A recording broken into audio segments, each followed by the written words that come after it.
February 25, 2021.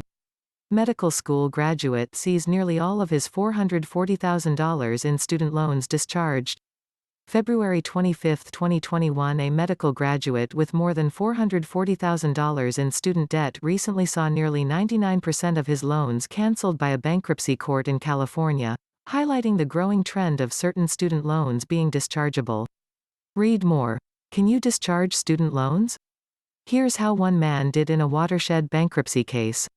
San Diego-based Seth Coer was born to Cambodian refugees who came to the U.S. when he was a child and later pursued a medical degree in hopes of becoming a doctor. After he failed to obtain a residency role, a required part of the transition from medical school graduate to licensed medical professional, Coer ended up working menial jobs before filing for Chapter 7 bankruptcy in May 2012 while holding $440,465.66 in federally backed student debt. As many as 10,000 medical school graduates in the U.S. are not matched with residency programs, according to a recent New York Times report. In 2015, Coer filed an adversary proceeding to discharge his student loans as part of his bankruptcy. After the adversary proceeding was dismissed, Coer filed an appeal in 2018. In October 2020, arguing against a discharge of the loans, the Department of Education, Ed., contended that he had not given his best effort to find better employment. Read more. How to repay student loans, the full breakdown.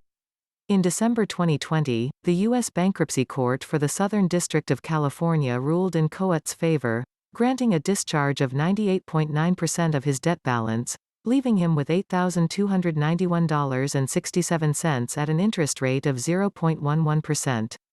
The Ed did not appeal the ruling, and the agency is reviewing its handling of these kinds of cases and others. Our new leadership team is currently conducting a review of ongoing litigation to understand the positions the agency has taken and identify areas where we may or may not want to take a different posture, an Ed spokesperson told Yahoo Finance. This includes bankruptcy cases as well as many others. The case contributes to a growing number of student loan debtors obtaining relief through personal bankruptcy, further dispelling the notion that student loans are exempt from court-ordered discharge. Coer deserves a break. Born in a Cambodian refugee camp in Thailand, Coer came to America in the 1980s. His family lived in extreme poverty, the filing stated, collecting cans from the trash to supplement the family income. Coer did well in school and earned a bachelor's in marine biology and Spanish from Duke University in 2002 before moving to Bangkok to study clinical tropical medicine. He did not earn a formal degree and began working part-time jobs in retail before attending the for-profit Ponce School of Medicine in Puerto Rico, finishing in 2010 and passing all the medical board exams.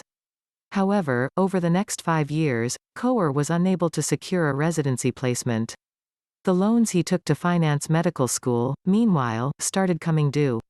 Coer selected an income-driven, IDR, program in October 2010 with a monthly payment of $0, according to an Ed loan analyst who testified in his case. He also went back to working retail, including jobs at Bloomingdale's, Crate and Barrel, Banana Republic, and even as a dishwasher in a Mexican restaurant. Coer repeatedly deferred payments while unsuccessfully attempting to obtain a spot in residency. As of 2020, according to court filings, Coer claimed that his total assets amounted to less than $5,000. An associate at the Macy's Bloomingdale's Fulfillment Center works down an aisle of packing boxes in Martinsburg, West Virginia, December 6, 2012. Reuters, Gary Cameron, United States, tags. Business, an associate at the Macy's Bloomingdale's Fulfillment Center works down an aisle of packing boxes in Martinsburg, West Virginia, December 6, 2012.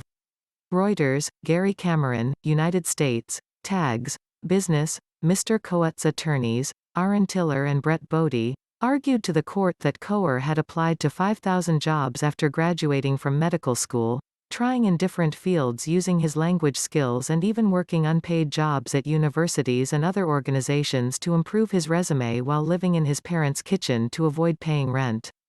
And while Ed contended he did not try hard enough to find employment, the court stated, a medical school graduate who works as a parking attendant and dishwasher cannot be described as lazy. Generally, in personal bankruptcy cases involving student debt, the judge applies the Brunner test, a three-pronged test applied to student loan borrowers who filed adversary proceedings seeking to discharge educational debt, to determine if specific student loans caused a borrower to suffer undue hardship. It's now become this almost impossible test to meet now. And, honestly arbitrarily just become the gold standard. Tiller, who works at the California-based Bankruptcy Law Center, told Yahoo Finance when asked about the Brunner test. No one would doubt this as an undue hardship that this client of ours will never pay. The judge agreed that Coat's circumstances met the threshold for undue hardship. Coat's current income and expenses do not support a minimal standard of living, even without making loan payments. Ellipsis. And his inability to repay his full loan balance will persist over his remaining expected working life to an extent that he can only make partial payments without enduring undue hardship, the judge wrote in a decision. Coer deserves a break. Source: Duke Law Journal, December 2020. Source: Duke Law Journal, December 2020. The Student Loan Bankruptcy Gap, by Jason Iuliano. The student loan program is really a house of cards. When student borrowers go to bankruptcy court seeking debt relief, courts will often reject requests for a discharge and place the borrower on an IDR plan. In Coat's case, if his job prospects did not improve, he would have to pay $0 a month and be on track for forgiveness after 20 years. However, at the end of the IDR program, borrowers would still be stuck with a tax bill. John Brooks, professor of law at Georgetown University Law Center, estimated that Coat's tax bill for his loans could be as much as $100,000 if it were forgiven through an IDR program. It's really twisted because the reason that the loan is getting forgiven at that point is because the person doesn't have a financial capacity to pay it, Brooks told Yahoo Finance. So to then say, well, we're now going to also slap you with a $100,000 tax bill, it's trying to get blood out of a stone. Furthermore, the promise of forgiveness after 20 years of on-time repayment hasn't really panned out. The National Consumer Law Center's Persis U, using a public records request to the ED, found that less than 20 Indonesian rupiahs participants total were slated to get forgiveness by the end of 2019. The shockingly low rate of cancellation of these borrowers' loans foreshadows the widespread problems affecting millions of low-income borrowers, Yu asserted in a recent paper, and is emblematic of the failure of the department's IDR programs to deliver the relief Congress intended for struggling borrowers when it passed the enabling statutes for these programs. Graphic. David Foster, graphic. David Foster, Coer rejected the income-driven repayment option ED presented, according to the court filings, since he justifiably believes an IDR will continue to depress his credit score and hinder his employment opportunities and financial stability. Furthermore, in any case, he wouldn't be able to make any more than minimal payments on his loans. The court agreed that Coer would never earn sufficient income to fully repay his $440,000 debt burden and estimated how much he could in fact pay back based on how much he can reasonably earn in the 17 years he had left as a working adult, $8,291.67. Furthermore, he wouldn't have to make the first payment until 2031. Even if Coer eventually maximizes his potential, his salary will still be insufficient to enable him to make any more than minimal payments on his student loans, the court ruled.